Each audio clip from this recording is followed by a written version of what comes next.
or powerboat racing, and it's becoming an increasingly popular sport on the Rock. And the Gibraltar Checkout Championship really hotting up now in the summer months, and of course it'll all culminate in the autumn when we have the international regatta. But to say that a couple of weeks ago we had the third race in the series, and this is the third of 5 races where points will be awarded towards the Gibraltar Checkout Championships. And no doubt a lot of people working very hard to make this new sport a success. And one has to say that it is an extremely attractive and visual sport. It's exhilarating for the participants, and quite exhilarating, I dare say, for those who manage to get a good vantage point, or even watching from our beaches on the east side of the Rock. And conditions like those that we're seeing at the moment, idyllic conditions really, just a bit of a bounce there to make it just a little bit more exciting for the uninitiated. But most of these craft being able to motor quite smoothly.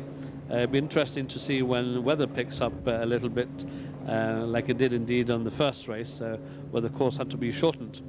But we can see that that sea coming in from the southwest, and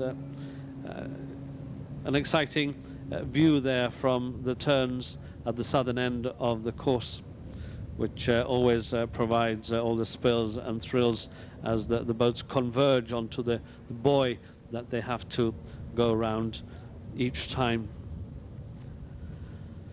And once again, very well attended. 6 vessels taking part. The numbers perhaps not so relevant unless we catch them close up, but we had Highlander, A&J Phones, Hooked on a Feeling, Wayne's World, Victory Team and Salty Dog.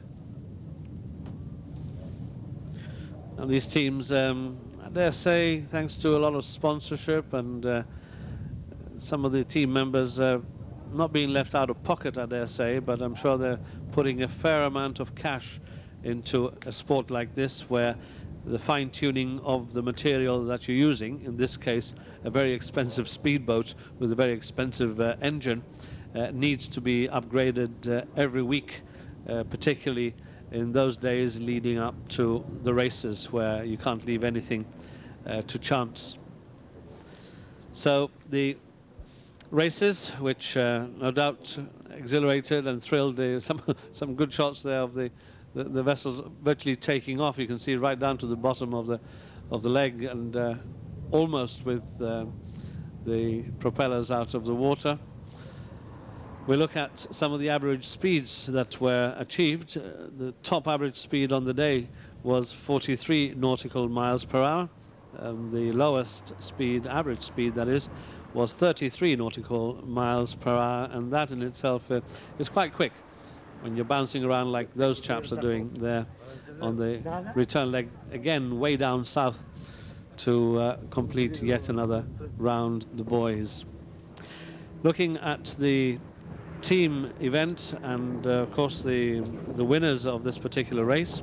First in was Highlander, and they were given 400 points for the win.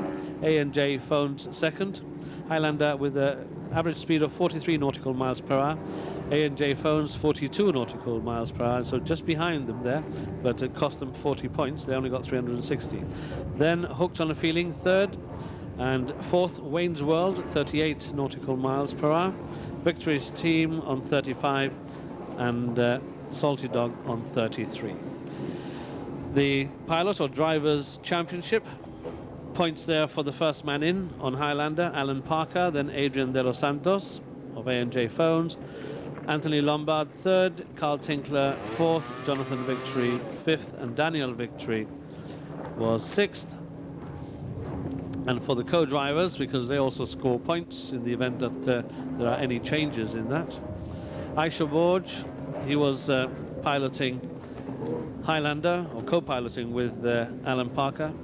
He led on the day.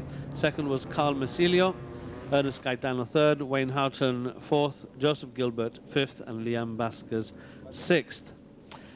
And all these drivers and co-drivers no doubt spent a lot of time preparing the craft together with their backup team. In some cases, they're quite numerous. Even some of them are being given a chance there to wave as they come across the finish line. And aptly, it was a Gibraltar flag waving them in as they finished the race. Presentation followed as usual, and we'll have a look at that in a moment. Just to go over the general standings for the competition. Highlander still first, with Wayne's World in second in the aggregate accumulated points. Highlander 1,124, Wayne's World second on 914, and AMJ Phones 670. Then come Hooked on a Feeling, Salty Dog, the Bat Boat that didn't take part in this event. Fidelis Extreme didn't do that one either, and then the Victory Team on 262. And so to the presentation in a well-known hostelry at Marina Bay. That's Chris Watkins from Sponsors Checkout, and Wayne Warwick to the right. And third placed, first, of course, in reversed order. Third place on the day, Anthony Lombard and Ernest Gaetano receiving their trophies. Second placed, and the team that's at the moment third overall, Carl Mesilio and Adrian de los Santos. Adrian there to the right, Carl to the left, from A&J Phones. And the winners, who go in Highlander and are actually first in the general class, Alan Parker and Aisha Borge collecting their winners' trophies. Alan and Aisha are top in the general classification for driver and co-driver, and we look forward to the next series of powerboat racing, and we'll keep you informed on these.